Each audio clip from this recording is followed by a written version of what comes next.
All right, and welcome back to another episode. If you didn't catch last time's video, we did talk about motivation and really the science behind motivation. Why is it that we can feel motivated in the morning and then feel unmotivated? Come 12 o'clock or 2 o'clock, or why we can feel motivated after hearing an inspirational speech, but then not feel like doing anything later. And so that was a really good video or episode. If you missed that, go back and watch that or listen to that as we went into more of the science behind motivation and really what is it that keeps us motivated. And so staying with that theme though, we did want to talk about those moments when we feel unmotivated. Those moments when we want to do something good, but then an hour later we don't feel like doing it anymore. What can we do when we get into that kind of funk in order to, I guess, get ourselves out of that and start feeling motivated again? Okay, I want to first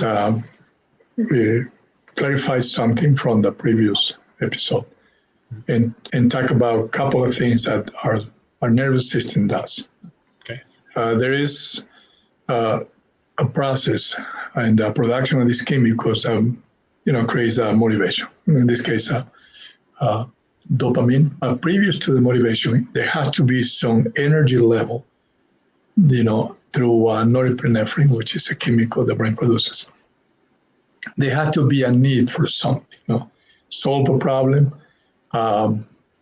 create something, mood for eating, mood for dating, whatever it is, that we need to do. So the energy that's produced, by these chemicals, it is the first stage. Let's say I'm single, I see this girl, and there's going to be norepinephrine, which is a chemical that puts some adrenaline. Okay, there's going to be a little bit of agitation. No, I don't know her, so I don't know if I want to approach her. So that it is the next step. So now this it put my focus and attention to the girl, okay, or whatever I want to do, go and talk to her. So, and then there's another chemical, it's called acetylcholine, and then after that, it comes when I move towards, I do the effort, with the first step forward. There is a sense of internal recognition that I'm moving towards what I want to do. So just the recognition, it makes the brain to produce dopamine. And dopamine is not the ultimate reward, which is talking to the girl and smiling and that she smiled back to me, which is I expected for her to do. So it's not that. Dopamine is actually, it is a chemical that gives me the feeling that I'm, heading to my goal. So, and that helps me to put more energy again, more norepinephrine, and stay more focused. And then I move to the next step, and again, it's a recognition from my body that I'm moving towards the goal, and eventually, of course, it makes it easy to sustain this balance of chemicals between norepinephrine, acetylcholine, which I focus, the energy, the focus, and the movement, that helps me to produce the dopamine. So, and then once when I'm talking to the girl and she smiled back to me and give me her name, her phone number, and maybe she accepts to dance with me, then I feel, oh, wow, satisfaction. It was good. It was good, the effort, And of course, there's going to be new goals, which is getting to know her better. And who knows, maybe one day I'll marry her.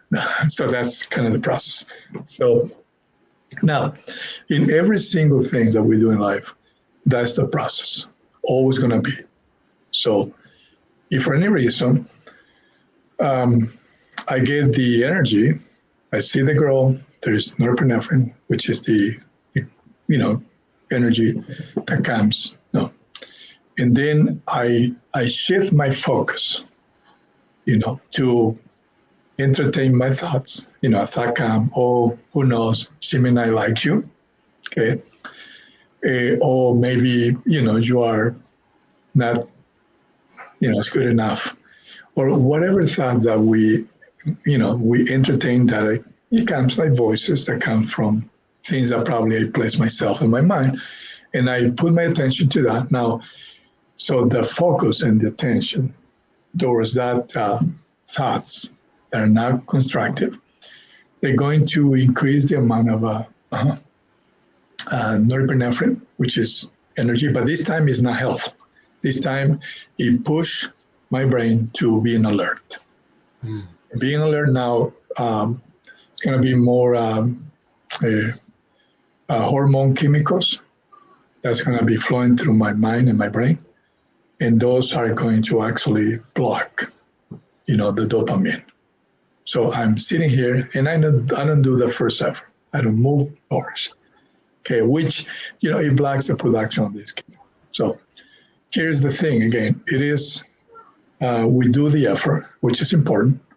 Okay, now if I get stuck with that not effort, not doing effort, it's pretty detrimental, because too much energy of this norepinephrine, it pushes into more stress hormones, which actually is going to make me freeze, not take action, maybe disconnect, and I'll continue, in that mental condition that will kind of shift my capability to really take action. So this is, a process that it happens, through these motivation issues. And it's in any case, could be in trying to date somebody if I'm single, go and do some exercise, or maybe go and learn how to play piano if that's what I want, or perhaps, improve my career, learn something, start a business, whatever it is. So is this process that we need to understand. So we need to understand the process, and we need to understand how we got there. Because if I'm already motivated, that means that there is there is a number of mental activity that I'm focusing on that is blocking the normal process of achieving things and maintaining on the course, maintaining on the goal. So now, the other thing, besides understanding the process, there's another part of the process is the mistake. Okay, so the mistake, the error. Okay, I'm heading towards my goal. I wanted to learn how to cook a recipe. So I'm motivated, and I move towards the kitchen, and I put the effort. Okay, if I make a mistake, so now it's going to be some little agitation. Okay. And that's an emotion, and that's okay. Okay. If I'm making the effort, okay, those mistakes are going to help me to make it better until when I make the changes I need. So, it's not intentional making a mistake, because that's not going to get you anywhere. I'm talking about as I'm focusing on getting there. Okay. So I actually going to make mistakes, unless I'm a pro. No. So, and if I'm a pro, like playing basketball, no? You shoot, okay, and you practice. Eventually, it's going to be a number of circuitries in the brain that it will make automatically, okay, for me to kind of do it right. And it's also this sensation. If I'm a basketball player, I'm not, but I have had some experiences in other areas of my life, okay, where if I was a basketball player, or one of the real ones, okay, just the feeling of being in the court, it makes the brain to produce this dopamine, okay? And the thing about dopamine and all these chemicals, not only the sensation and motivation, okay, that move you towards what you're trying to achieve, but it is an engagement with the things you're doing. And everything around you, it is an awareness, internal awareness of you and what your thoughts are producing in you, what your emotions are, and what your thoughts and your words and your actions are producing on the environment. So that is, like a player that knows what he's doing on the court. Mm-hmm. He knows exactly what he's doing, but he's enjoying it at the same time. This is not like going to the gym and push and push and push. I mean, that's not motivation. That's just you just pushing your muscles, to extend a little bit more and get bigger. So this is the integration, everything in your surrounding and everything is internal. So you really are enjoying the past. I mean, if you see Michael Jordan playing, you have seen him, no? Okay. Or some of these bigger players. I mean, they are integrated to everything, the cameras themselves, and as you become great at this, there's no arrogance. Okay, you just deliver something that is gonna do good to the audience. And then you go home, satisfied, and you don't feel superior, but you go back again tomorrow and do the same. And then tomorrow is a different day. No, you know that it's not gonna be the same game. Things are gonna be different. No, it's gonna be things that are gonna be uncertain. It might be one of the greatest player in front of you, which is probably understood how to work on these areas. And you can work with him and then make both a great game. I mean, your team might lose or may win, but hey, you were part of something greater that you deliver something marvelous. So, okay, going back to some tips.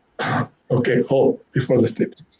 What is creating this impediment to really be motivated? We touched later, briefly just about that. Okay.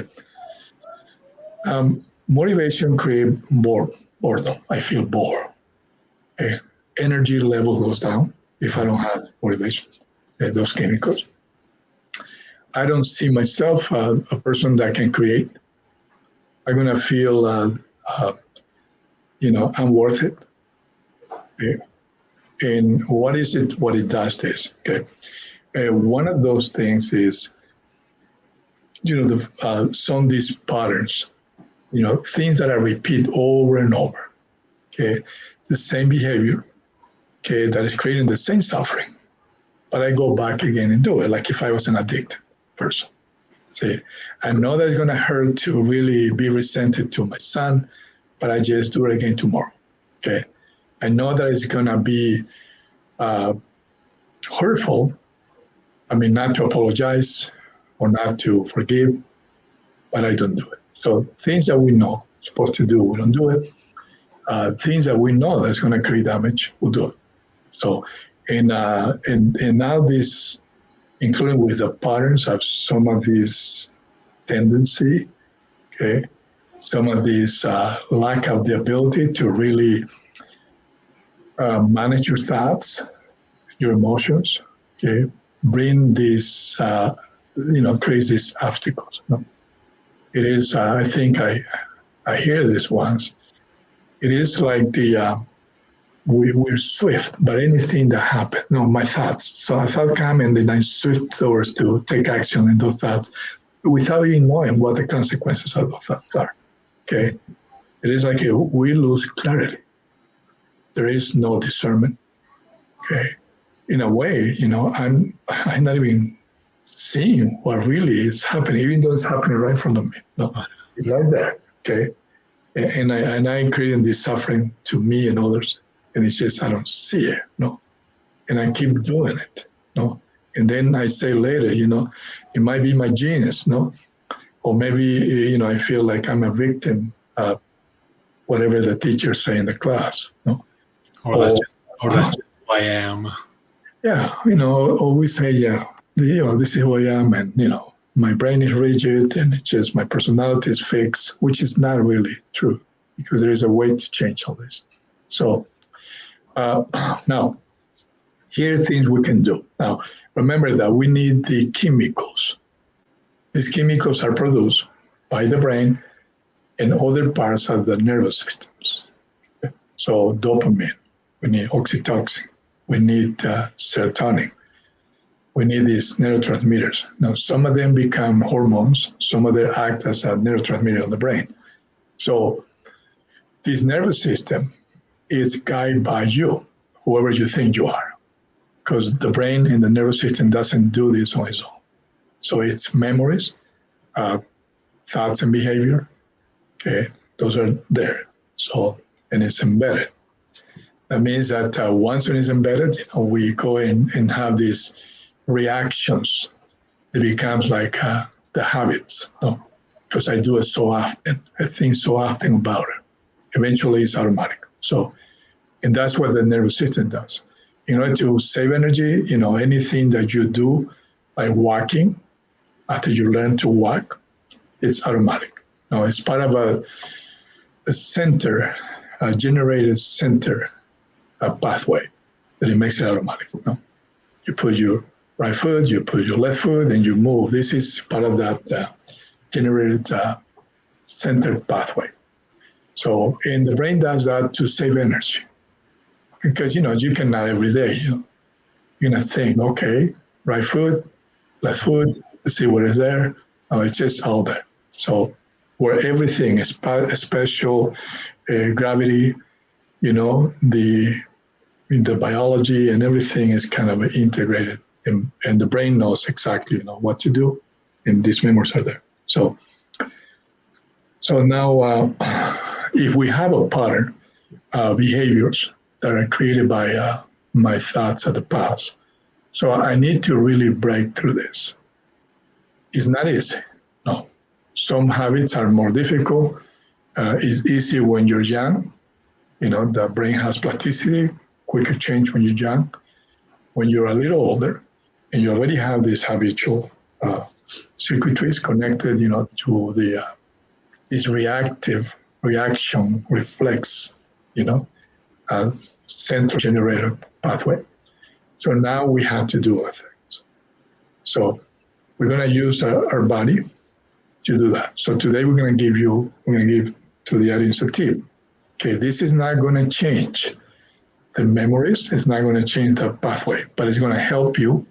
I'm going to give you a break, because when we are reactive and we have all this information, and if I'm exposed to a situation, my nervous system is going to react quickly. Just the same as when I'm saying I need to go and eat, so my legs are taking me there, no? Well, the muscles don't do anything really. It's just the nervous system is sending signals, electrical charges, and then it's activating some proteins that produce the movement. So anyway, so I move. So now we have to break this when it comes to a sense of motivation, lack of motivation, which is a result of all these things that interfere with my ability to really choose and be free. Have this internal freedom to choose. Okay, so I don't get stuck to this, this function, and lack of these chemicals. Because life is, I got to do things every day. There's a kid, there is work, there is, I got to, clean the snow, take the garbage out, change, take a bath, listen to my kid, listen to my other kid. I got to take care of my hygiene, and I had to contribute, whatever the contribution might be, a work. So that requires the dopamine. Okay? And if my level of dopamines are low, it's just going to be really an imbalance that's going to affect my life. Okay? So I had to really pay attention to this and really do the work. So we'll give you one that will help you to kind of bring one of the process of a daily activity of every 1,000th of a second activity that the nervous system does, which is calm.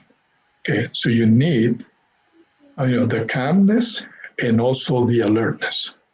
That's what the brain does with 150,000 kilometers of nerves. Okay, it activates alertness and calmness. When it's time to sleep, calmness, you start having calmness about 9 p.m., okay, and it goes down, more calm, more calm, more calm. So you pass the threshold to a lot of calmness, and then your brain produce, put melatonin so you can fall asleep and be completely out. So during the day, more alert, but also calmness. So it's a process that has to be all day long, alert and calmness. So it is a homeostasis part. Okay, that's when you can have enough melatonin to be productive, creative, to do things, to handle challenges. Now, when there's a danger, then it's going to be more alert. And that's okay.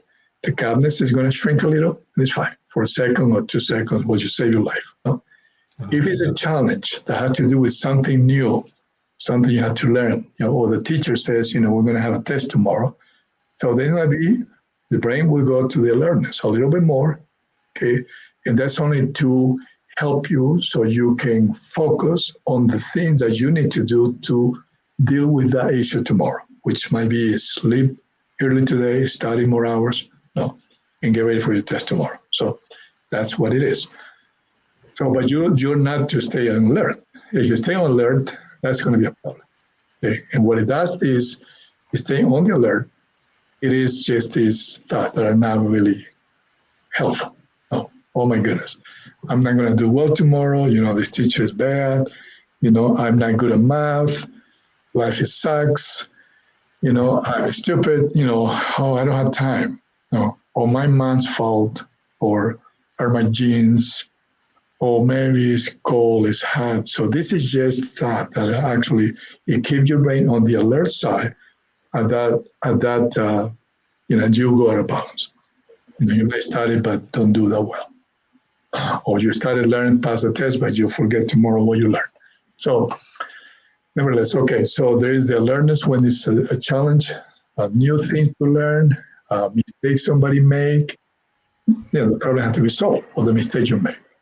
So this alertness and calmness, it is important. So we'll do an exercise that will help you to stay on the balance.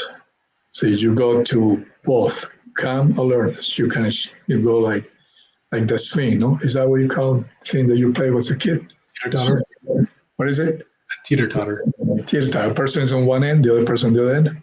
Okay, so one goes up, down. So that's what it is. No, and it's all about the nervous system, and you control that, by the way. Is you, and whatever your focus is what control. No, so number one, remember that if you are not motivated, there's always there some kind of addiction, some kind of addictive behavior, whatever it is. It doesn't mean that you are smoking marijuana or anything like that.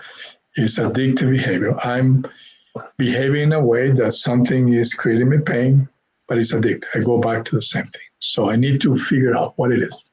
So this is hard to understand for many people because many people say, I'm not addicted to anything. I don't think so.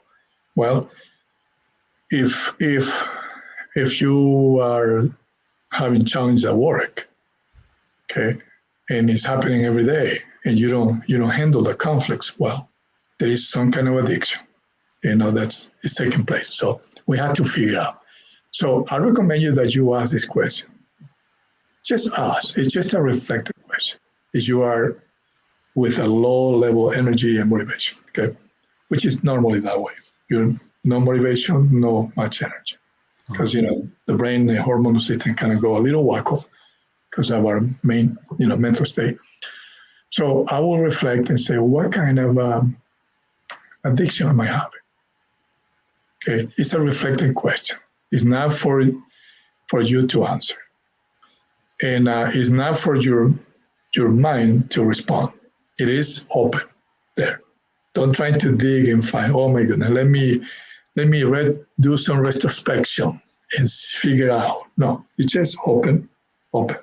Then the next thing you do, okay, once you do that, you go and say, okay, what kind of thoughts are creating this addiction? Okay, so, and it's open to. So open question, don't go in retrospection. Oh my goodness, what I did when I was 10 years old and, the awful thing that I say to my sister. No, this is not the moment. This is just one part. What we're doing. No. Then once we do that, the next thing you have to do, and be careful with this, don't use the word why. Because why, if you ask the question, why am I doing this? Why am I not motivated? Why don't I have energy? You have memories in your mind. It's like you asking that tape recorder, which is the voices that you have recorded before. Your mind is going to respond because you're directing your brain. So when you in the present are saying, using this word, why this is happening to me? Okay, why is not happening to him? Why he's successful, I'm not? Okay, that's not the question you have to ask. Okay, because if you start doing that, the brain which is where the mind is sitting with connections and memories, is going to respond. No? It's like you push a button and the tape recorder will go. A voice comes. Okay, I know that's because you're stupid. No, that's because what you did this year. And then before you know, you're gonna be ruminating and having dialogue. So know why. Okay. Now, another concept that I want to bring before we wrap this up is about the emotions. Okay. So these two are associated. The thoughts and emotions, they are one with the other. So I have a thought, it's constructed, then it's going to be, emotion associated to that. No, a feeling of peace, a feeling of openness, a feeling of equality. If it's a constructed thought, if I entertain a thought that is detrimental, negative, it's going to be the feeling associated with that, which is maybe loneliness, sadness, anger, resentment, okay, envy. I don't know, arrogance. Depends on what you think. But there is feelings. No, those emotions, they are actually a response from the body. We discussed this yesterday or the day before. So you have to really know how to deal with them. Okay. And if you don't know how to deal with this, it's going to bring you back to the control of the memories of the past. So what I do with that is I just observe it. Okay. It is painful, no doubt. There's a reason. When you touch your hand into the stove, there'll be pain. The purpose is from your brain to you, move the hands out of the stove and learn the lesson. So the pain helps you, you become wiser, and then you know that, you got to be careful when you are boiling water, no? And you're going to teach your kids also to be careful. So that's the reason. It's not to harm you. So the pain is created in the brain, the stimulus hit in the hand because I touched the stove. So you learn the lesson. With the emotions, it's the same. There's pain associated with them. So all you have to do is just be sure that you actually are aware of the pain. Just aware. See, when you have a pain that is coming to you by, say, or you have a cat, no? You don't go and open your cat and say, oh, let me show you, no? And you don't do that to everybody every day. You don't do that, okay? That's the worst. You're going to lose your hand after a few months if you keep doing that. Now, if you do that to yourself, it's also not good. And of course, if I get a cat, I got to see it, no? See, you got to face it. Oh, okay, I got a cat. So you see the cat and you look at it and say, oh, my goodness, I got to clean it. So you pour water, okay, and then you see that it's a little bit more than you expect, and you say, oh, okay, I need a bandage. And then you go and talk to your spouse or somebody, or go and buy a bandage and put it on. So that's the action you take because you are being compassionate with you. You're taking action for a bandage. Okay. When I have emotion that is strong, I have to face it. I have to look at it. I mean, this is not for me to just, kind of say, oh, let me find out who made the cat. Oh, it was my mom. Okay. And then if you have that in your mind, that means that you've been thinking about it for 20 years. That's like if you've been opening the wound and showing it. No healing. No. So you got to face this. No, the pain is coming. So it is better to face that, whatever it is. You might find a few things that are important. We cannot teach you everything at this point, but we do have this connection session where we kind of break it down more into details. Okay, but this is just one exercise you can do. Okay, observe the emotion, just like if it's a car that's moving in front of you and disappears, after a few minutes. No, just you're observing a car that's driving, a taxi or whatever. It's gone. So you can be chasing that car. That's pretty dangerous. Okay. So the same. Okay. Look at it. There's a reason and there's a message beside that. So anyway, that's one of the exercises we can do. Use the breathing exercise at the same time. Okay. Because of course, if it's a strong emotion, this is not easy. But the great thing about this is that if you practice ahead of time, see, you are prepared. So you can't wait until the strong emotions come, because if that's what's been empowering your mind, and it's been your anger has been empowering. There's a dominion on your life because that's what you've been doing for so many years, or sadness, or arrogance, or you've been kind of feeling unworth it. So this thing is like something that take over you. And then eventually, after, if this is just running your life, your mind is going to keep throwing stuff that it was you who placed it there, or somebody else. So that's the tip for today. Awesome.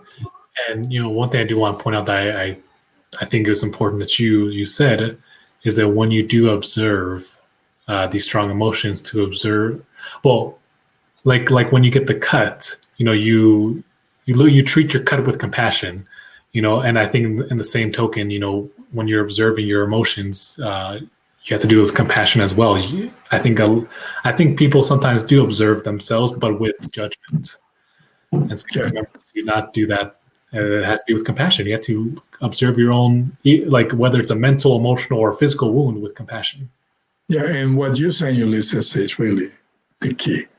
Okay, I have to be compassionate, because really, the burst of emotions is nothing but a begging from the body to change.